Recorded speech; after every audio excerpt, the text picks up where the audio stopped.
신약성경 305면 갈라디아서 3장 10절에서 14절 말씀 한 절씩 말씀 받겠습니다.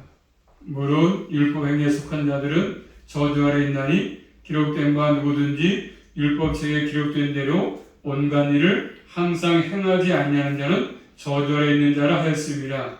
또 하나님 앞에서 아무나 율법으로 말미암아 의롭게 되지 못할 것이 분명하니 이는 의인의 믿음으로 살리라 하였음이라. 율법은 믿음에서 난 것이 아니라 이를 행하는 자는 그 가운데서 살리라 하였느니라. 그리스도께서 우리를 위하여 저주를 받은 바 되사 율법의 저주에서 우리를 속량하셨으니 기록된 바 나무에 달린 자마다 저주 아래 있는 자라 하였음이라. 이는 그리스도 예수 안에서 아브라함의 복이 이방인에게 미치게 하고 또 이로 하여금 믿음으로 말미암아 성령의 약속을 받게 하려 함이니라. 아멘. 기도합니다. 하나님 감사합니다. 3일 동안 저희를 사랑하시고 지키시고 보호하셨다가 또 아버지 참을 예배로 기억나게 하셔서 주의 들은 믿음 가운데 모여서 말씀을 듣게 하시니 감사합니다. 오늘도 말씀을 통해서 또 주의 뜻과 마음을 깨닫기 원합니다. 주의 성령께서 역사하셔서 올바른 진리의 말씀을 옳게 분별하게 하시고 또 잘 깨닫게 하시고 영혼의 양식이 되게 하셔서 끝까지 믿음으로 살기에 부족함이 없도록 인도하여 주시옵소서. 예수 그리스도 이름으로 감사하며 기도 올리옵나이다. 아멘. 제목 따르겠습니다. 의인은 믿음으로 살리라. 믿음으로 살리라. 그런 제목입니다. 자, 11절 말씀 보시면 또 하나님 앞에서 어렵게 된 일을 말씀하죠. 하나님 앞에서 어렵게 된 일을 말씀하십니다. 하나님 앞에서 어렵게 된 일이 어떻게 가능한 것인가? 이 질문에 답을 하고 있습니다. 자, 하나님 앞에 섰을 때 정죄를 받지 않고 어렵다고 선언되는 일이 어떻게 가능한 것인지, 또 어렵다함을 받아야 영원한 멸망의 형벌을 받지 않고 하나님과 교제를 이루면서 영원한 생명의 삶을 살 수 있는데 어떻게 그렇게 할 수 있는 것이냐, 어떻게 그렇게 될 수 있을까? 그리고 율법에 행위겠습니까? 아니면 듣고 믿음으로겠습니까? 자, 본문 보시면 두 가지 길을 말씀하지 않습니까? 자, 모든 것들을 판가름한 두 가지 길인데, 자, 하나의 길은 뭐가 있습니까? 11절에 의인은 믿음으로 살리라 하신 대로 믿음으로 가는 길 있죠. 믿음으로 가는 길. 이 말씀은 구약성경 하박국서 2장 4절 말씀 인용한 말씀인데 한번 찾아보겠습니다. 자, 구약성경 하박국서 2장 4절 말씀을 인용해서 오늘 본문을 하신 말씀인데 하박국 2장 4절 말씀 보겠습니다. 한번 시작. 하박국서 2장 4절. 보라 그의 마음은 교만하며 그의 속에서 정직하지 못하니라. 그러나 의인은 그 믿음으로 말미암아 살리라. 그래서 의인은 믿음으로 산다. 그 말씀을 인용해서 오늘 본문에서 말씀을 주고 있지 않습니까? 그래서 하나의 길은 이겁니다. 바로 의인은 믿음으로 사는 것이다. 또 하나의 길은 뭐겠습니까? 12절 말씀의 본문 말씀. 자, 율법은 믿음에서 난 것이 아니라 율법을 행하는 자는 그 가운데 살리라 말씀했습니다. 자, 이 말씀 역시 구약에서 인용한 말씀인데, 자, 구약성경 레위기 18장 5절 말씀 보시면 또 그 말씀을 자 인용해서 하신 말씀입니다. 자, 레위기 18장 5절 말씀, 레위기 18장 5절 시작. 너희는 나의 규례와 법도를 지키라. 사람이 일을 행하면 그로 인하여 살리라. 살리라. 그래서 일을 행하면, 법도를 다 행하면 이렇게 말씀하지 않습니까? 그래서 살리라 같은 말씀이죠. 사람들의 간절한 소원입니다. 사는 것. 그런데 한 길은 믿음으로 구원받는 길이고 또 한 길은 행함으로 구원을 얻으려고 하는 그런 길 아니겠습니까? 자, 믿음으로 가는 길은 하나님께서 어렵다고 선언해 줘야 되는 것입니다. 반대로 행함으로 가는 길은 자신의 의를 주장할 수밖에 없는 것이지 않습니까? 자, 어느 길이 참된 길이겠습니까? 하나님 앞에서 진정으로 오르게 되는 길은 어느 길이겠습니까? 여기에 대한 답을 본문에서 주고 있지 않습니까? 자, 첫 번째로 율법 행위에 속한 자들을 말씀하죠.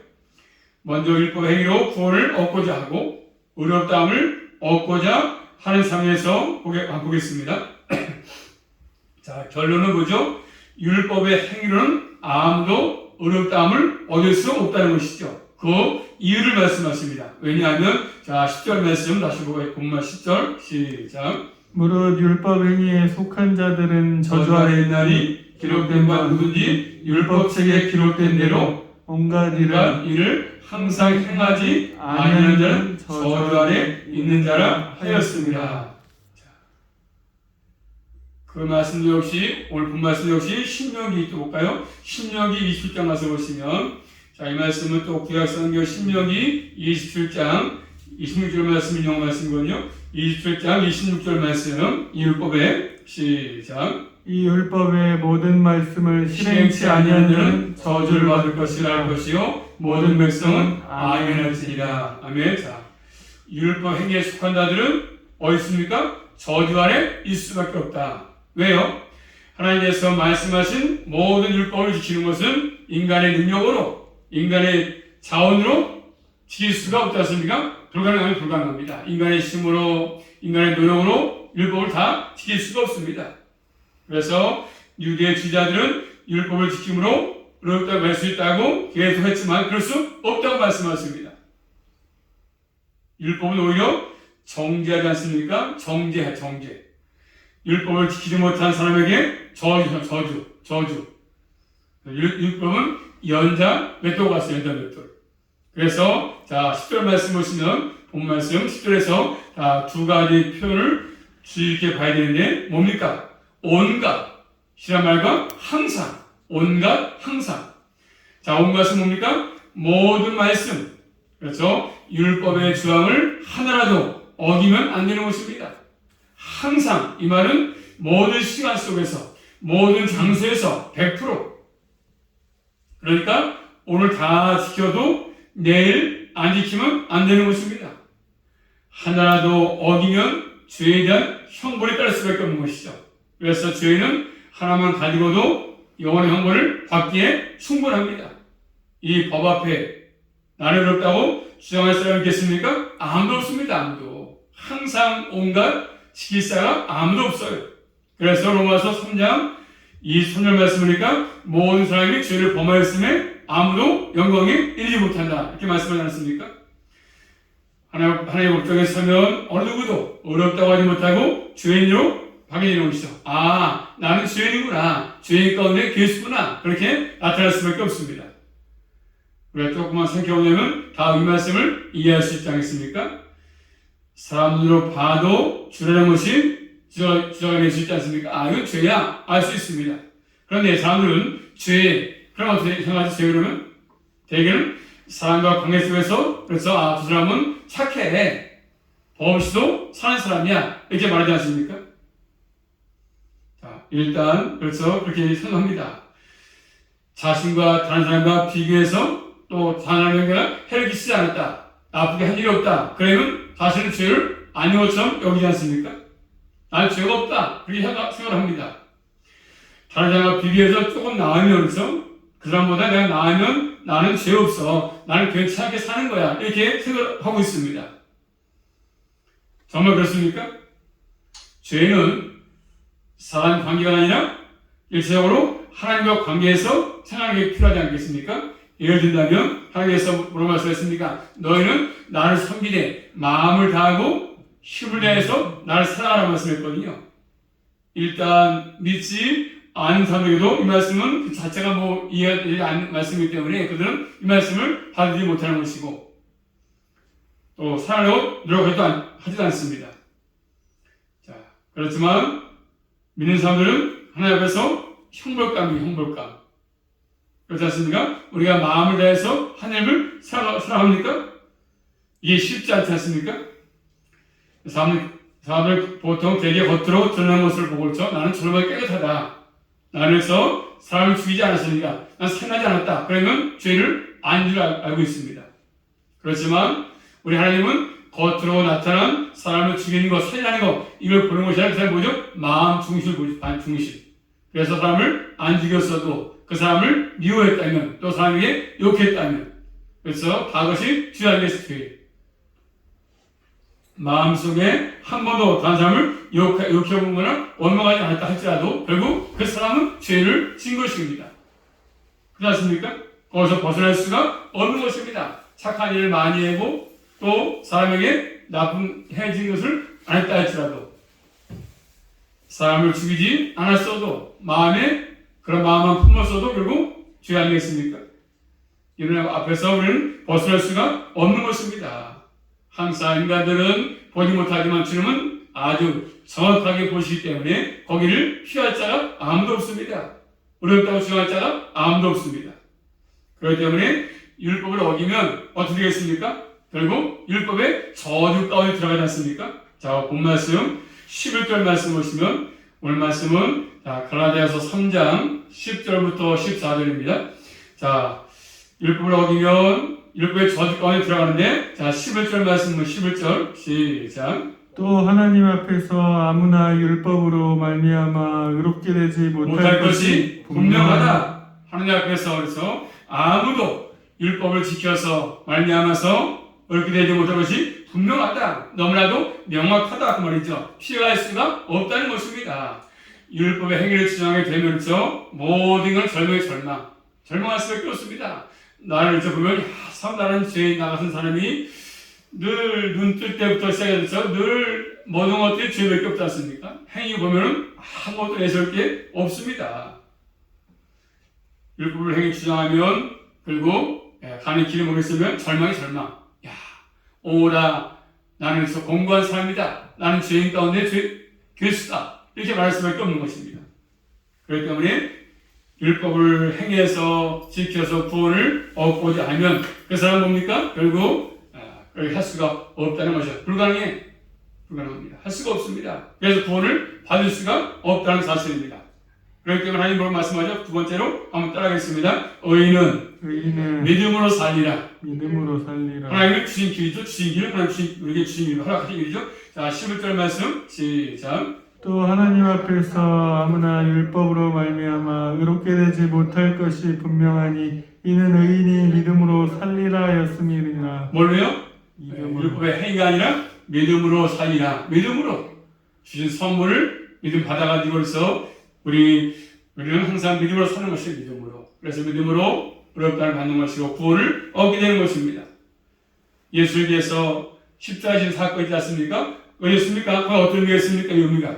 자, 다시 본 말씀 13절 말씀 보시면 자, 십자가신 사건을 어떤 의미가 있냐면 13절입니다. 시작. 그리스도께서 우리를 위하여 저주를 받은 바 되사 율법의 저주에서 우리를 속량하셨으니 기록된 바 나무에 달린 자마다 저주 아래 있는 자라 하였음이니라. 누굴 위해서입니까? 그리스도께서 우리를 위해서 나를 위해서 저주를 받은 바 되사 율법의 저주에서 우리를 했다고요? 속량했다. 우리를 구속했다. 값을 지불하고 노예 상태에 빠진 우리를 어떻게 했습니까? 우리를 위해서 살게. 예수님의 보배로운 피로 그래서 또 그 생명을 값으로 주시고 우리 산 것입니다. 그래서 우리는 그 은혜로 구원을 얻게 된 것입니다. 구속을 받게 된 것이지 않습니까? 그렇지만 율법에 의하면 나무에 달린 자는 다 어디십니까? 저주 아래 있다 말씀합니다. 나무에 달리기 때문에 저주받은 것이 아니고 나무에 달린 죽음은 저주받은 사람의 외적인 표.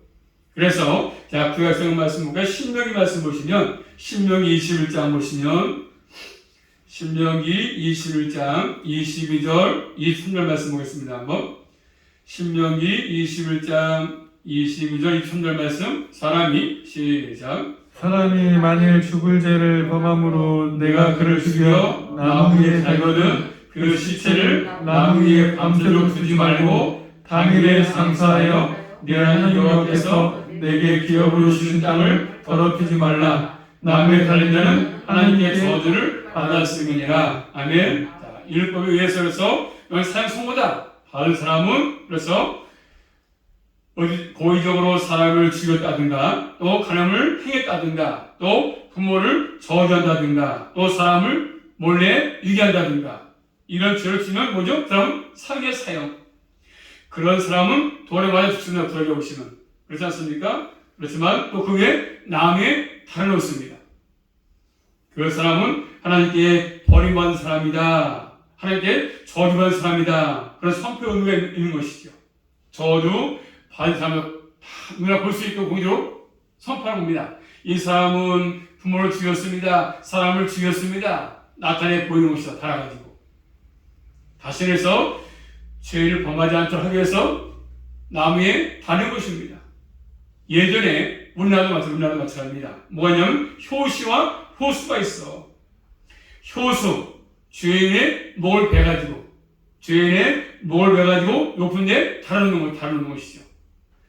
효시는요, 효시는 곤장으로 때려 죽으면 그 사람을 그냥 목을 매다는 거야. 죽은 사람을 곤장 쳐가지고 죽으면 목을 매달아가지고 다루는 것입니다. 왜요? 너희도 이렇게 죄 지면 이런 걸 당한다. 그러니까 하지 말아라. 경고하는 것이죠. 효시와 효수, 우리나라에. 자, 그런 것처럼. 그리고 이 말씀을 깨닫지 못하니까 어떻게 예수님께서 십자가 졌으니까 저주 받은 사람인데 어떻게 우리를 구원할 수 있겠느냐. 그렇게 이해하는 것이죠. 유대인들은. 또한 죄인인데 십자가에 죽었는데 어찌 나를 구원할 수 있겠느냐. 바울도 이를 이해하지 못했어요. 바울도. 그렇지만 바울은, 자, 한번 써볼까요? 바울은 담의 도성에서 주님 만난 다음에 깨달은 것이거든요. 자, 주님의 십자가 지신 것은 주님의 죄가 아니라 내 죄 때문이었구나. 이거 깨달은 것이죠. 내가 받은 저주를 주님이 받으신 것이구나. 깨달았습니다. 그래서 예수님은 예수님의 죄가 아니라 나의 죄 때문에 십자가를 지시고 돌아가신 것입니다. 그래서 깊은 은혜를 바울은 깨닫고 감사하며 일생을 살았습니다. 자, 찾아볼까 말씀은요. 이사야서 53장 5절 말씀 볼까요?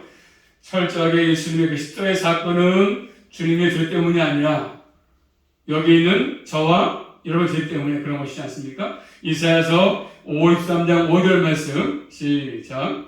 그 찔림은 우리의 허물을 인함이요 그가 상함은 우리의 죄악을 인함이라. 그가 징계를 받음으로 우리가 평안을 누리고 그가 채찍에 맞음으로 우리가 나음을 입었도다. 그렇죠? 아멘. 그가 찔림은 우리의 이 한 목사의 허물 때문이고 그가 상함은 이 한 목사의 뭐 때문입니까? 죄악 때문에 죄악. 이 진리를 바울은 깨달았습니다. 그래서 항상 주님을 의존하고 사는 것이 믿음의 삶을 살아가는 것입니다. 그래서 완전히 이걸 깨달은 후 바울은 모든 삶이 달라졌습니다. 이제는 주님을 핍박하는 자가 아니라 주님을 위해서 복음을 증거하고 그 복음을 가지고 그렇죠? 평생 살았습니다. 그리고 바울은 뭐라고 했습니까? 본 말씀 볼까요? 자, 다시 본 말씀 들어와서 14절 말씀 보십니다. 14절 시작. 이는 그리스도 예수 안에서 아브라함의 복이 이방인에게 미치게 하고 또 우리로 하여금 믿음으로 말미암아 성령의 약속을 받게 하려 함이니라. 아멘. 이는 이거 뭡니까? 이는 자 성령 하신 거죠. 이는 그리스도 예수 안에서 아브라함의 복이 어디에게 이방인에게 미치게 하고 또 우리로 우리 누구 있으면 우리는 예수 그리스도를 믿는 유대인과 플러스 이방인까지 포함해서입니다. 하여금 믿음으로 말미암아 성령의 약속을 받게 하려 합니다. 이렇게 말씀하지 않습니까?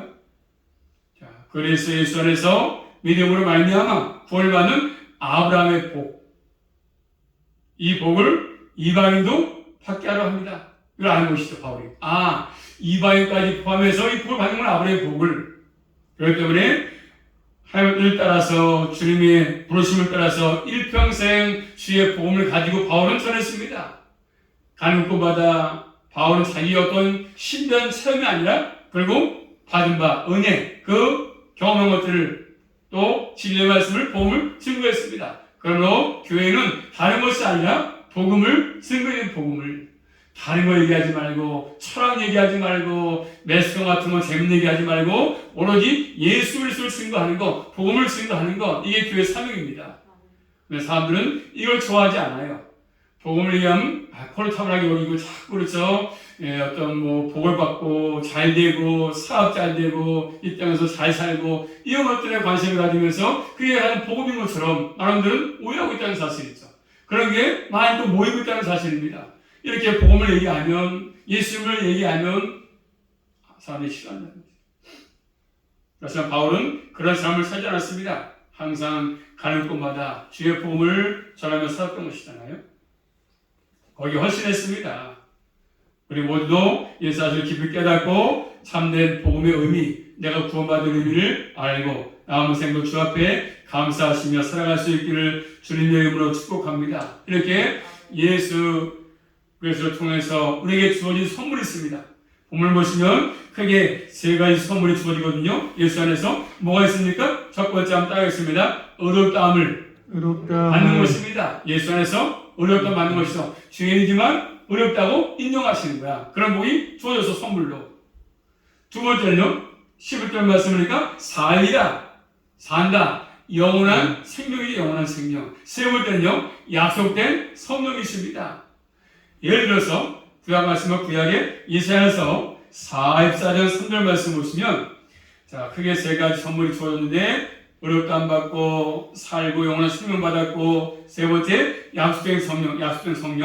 자, 이사야서 44장 3절 말씀 보시면 시작. 내가 가난한 자에게 물을 주며 마른 땅에 시나가를 위하며 나의 신을 내 자손에게 나의 복을 내 후손에게 내리니 이렇게 말씀하죠. 자, 그래서 내가 가난한 자에게 물을 준다. 또 마른 땅에 시나가 흐르게 한다. 내 영을, 내 신을 내 자손에게 나의 복을 후손에게 도줄 것이다. 이 말씀 뭐지 않습니까? 그 말씀, 그 약속대로 성령께서 오셨고 이제는 그 성령 안에서 살아가는 사람이 되었다는 것, 바울은. 그래서 그 성령이 오신 것, 십자가 지시고, 그래서 또 살아나신 다음에 돌아가신 다음에 그래서 가셔가지고 대신 성령을 우리에게 보내주겠다고 말씀하지 않습니까? 오셨어요, 성령께서. 우리 마음 가운데 오신 주님 성령께서. 그러니까 성령의 오심이 얼마나 큰 은혜가 있습니까? 그래서 내 마음 가운데 오셔서 성령이 오셨네. 놀라운 일이죠. 그래서 로마서 8장 가서 볼까요? 성령이 오셔서 얼마나 놀라운 은혜를 받았는지 한번 생각해 볼까요? 아주 풍성하게 주셨습니다. 그 내용이 뭐냐면 성령이 오심을 통해서 로마서 8장 2절 말씀 볼까요? 자, 성령이 오심으로 우리가 얼마나 큰 은혜를 받았는지를 보겠습니다. 2절 말씀 시작. 이는 그리스도 예수 안에 있는 생명의 성령의 법이 죄와 사망의 법에서 너를 해방하였습니다. 넘기지 마세요. 자, 뭐라고 말씀하죠? 첫 번째, 생명의 성령의 법. 그러니까 중생의 생명이죠. 거듭나게 하는 것이죠. 그래가지고 우리를 그리스도의 삶을 살게 하는 것입니다. 죄와 사망의 법에서 안에 자유, 참된 자유, 말씀 안의 자유, 진리 안의 자유죠. 첫 번째 복이 이거 성령이 오셔가지고 이런 것입니다. 두 번째는요, 내려가서 로마서 8장 4절 말씀 보시면 4절입니다. 시작. 육신을 쫓지 않고 그 영을 쫓아 행하는 우리에게 율법의 요구를 이루어지게 하려 하심이니라. 아멘. 자, 성령을 따라 삶이 행하면 뭐를? 율법의 요구를 이룰 수 있다고 말씀하지 않습니까? 성령님은 우리의 날마다의 삶을 인도하십니다. 내가 사는 것이 아니라 늘 성령께서 삶을 인도하시는 겁니다. 그러니까 믿음의 길을 갈 수 있는 것이죠. 내 힘으로 못 가는 거예요. 그분께서 성령께서 나를 항상 진리 가운데로 인도하시는 거죠. 세 번째는요, 6절 말씀 보시면 6절 시작. 육신의 생각은 사망이요 영의 생각은 생명과 평안이니라. 성령의 생각은 뭐죠? 생명과 평안이다. 생명과 평안 말씀합니다. 또 내려가서 9절 말씀, 네 번째로 9절. 만일 너희 속에 하나님의 영이 거하시며 너희가 육신에 있지 아니하고 영에 있나니 누구든지 그리스도의 영이 없으면 그리스도의 사람이 아니라. 아멘. 성령께서 우리 안에 와 계시면 성령의 일을 받기 때문에 우리는 욕망을 따라 살지 않죠. 죄악된 욕망을 따라 살지 않습니다. 이따위 것들을 그래서 바라보고 거기 올인하면서 살지 않습니다. 오로지 이제 새로운 신분을 받았으면서 하나님 신분권이 있으니까 그런 삶을 살 수밖에 없는 것입니다. 죄악됨을 따르지 않습니다. 그것을 지금 말씀을 주고 있습니다. 또 다섯 번째, 자 14절 15절 말씀 보시면 시작. 무릇 하나님의 영으로 인도함을 받는 그들은 곧 하나님의 아들이라. 너희는 다시 무서워하는 종의 영을 받지 아니하였고 양자의 영을 받았으므로 아바 아버지라 부르짖느니라. 아멘. 하나님의 참된 자녀는 성령의 인도하심을 받는 삶의 증거가 있어. 증거가. 증거가 있다고 말씀합니다. 또 여섯 번째 16절 말씀 보시면 시작. 성령이 친히 우리 영으로 더불어 우리가 하나님의 자녀인 것을 증거하시나니. 성령님은 우리가 하나님의 뭐라고요? 자녀임을, 하나님의 가족이다 가족. 예수의 피로 하나가 되는 가족 아니겠습니까? 이게 더 중요해. 육신의 피를 나눈 형제보다 예수 믿고 같이 형제가 된 저와 여러분이 더 중요합니다. 한 가족이 가족. 누가 내 모친이냐? 누가 내 어머니냐? 말씀했던 것으로서 예수의 피로 구원받은 우리가 한 가족입니다. 가장 친하고 그래서 아주 진한, 물보다 진한, 그래서 그런 예수의 피로 하나가 된 가족. 마지막 일곱 번째 들어가서 26절 말씀 보시면 26절입니다. 시작. 이와 같이 성령도 우리 연약함을 도우시나니 우리가 마땅히 빌바를 알지 못하나 오직 성령이 말할 수 없는 탄식으로 우리를 위하여 친히 간구하시느니라. 아멘. 이 선물서 뭡니까? 우리의 연약함을 도우신다. 연약할 때마다 도와주시고 순간순간 도와주시고 그래서 연약하니까 우리는 연약한데 할 수가 없으니까 내 힘을 뭔가를 아무것도 못하니까 연약하니까 하나님이 도우시는 거죠. 이렇게 해라 이렇게 해라 가르쳐 주시고 연약함을 도우십니다. 강하게 붙드시는 거잖아요. 이 선물 놀라운 은혜의 선물입니다. 바울은 이걸 깨달았기 때문에 일평생 동안 믿음을 써 증거하는데 복음을 증거하는데 자신을 다 드렸습니다. 특별히 누구에게? 이방인들에게. 바울은 복음을 증거했죠. 그래서 복음이 우리에게 와서 우리 이방이니까 우리까지 와서 우리도 예수를 믿게 됐고 하나님의 자녀가 됐고 예수 안에 형제가 된 거 아니겠습니까? 얼마나 귀하겠습니까? 복음이 가는 곳에 가고 복음이 멈춘 곳에 멈추고 바울이 삶을 살았습니다. 바울은 이 복음과 함께했고 함께하는 자리에 구원의 역사가 일어나서 바울이 가는 곳마다 교회가 많이 세워졌지 않습니까? 그 복음을 통해서 우리 예수님은 그리스도 누구겠습니까? 이 복음을 받은 사람입니다. 하늘에서부터 큰 선물을 우리 받았습니다. 가장 소중한 선물 받기 때문에 늘 그 은혜 잊지 않고 하나님께 감사하고 하나님을 찬양하고 하나님을 높이고 은혜를 헛되이 하지 않은 삶을 사는 것이 우리가 필요합니다. 우리 가는 길에 복음이 함께 가야 되는 것이고 우리의 삶을 통해서 예수님을 증거하고 그리고 이제는 변화된 새로운 삶을 사는 우리 모두가 될 수 있기를 주님의 이름으로 축복합니다. 하늘마다 예수 향기를 날리는 것이요. 예수 향기 날리니 다른 거 날리지 말고 예수 향기 사는 것들이 필요합니다. 바울이 지금 말씀했습니다. 본문을 통해서 어디 의인은 뭘 산다고요? 믿음으로 산다. 돈으로 사는 것도 아니고 빼고 사는 것도 아니고 믿음으로 사는 것입니다. 믿음. 우리 그 은혜를 바라기 때문에 감사하시면서 끝까지 믿음을 잘 지켜갈 수 있기를 주님의 이름으로 축복합니다. 기도합니다. 살아계신 아버지 감사합니다. 의인은 이 땅의 것으로 사는 것이 아니라 믿음으로 산다고 말씀하십니다. 제일 다른 것은 없고 연약하지만 주님 주신 아버지 그 믿음을 가지고 일평생 살아가기 원합니다. 아버지 연약할 때마다 도와주시고 부족할 때마다 함께 하셔서 늘 진리 가운데 인도하셔서 늘 주 안에서 복된 삶을 살아갈 수만 있도록 함께하여 주시옵소서. 헛된 삶을 살아가지 않게 하시고 늘 주님을 사랑하며 말씀을 기억하며 그 말씀에 순종할 수만 있도록 함께하여 주시옵소서. 늘 복음 안에 거할 수 있도록 복음을 잘 깨달을 수만 있도록 인도하여 주시옵소서. 성인들 따라 살아갈 수만 있도록 함께해 주시옵소서. 예수 그리스도 이름으로 감사하며 기도 올리옵나이다. 아멘.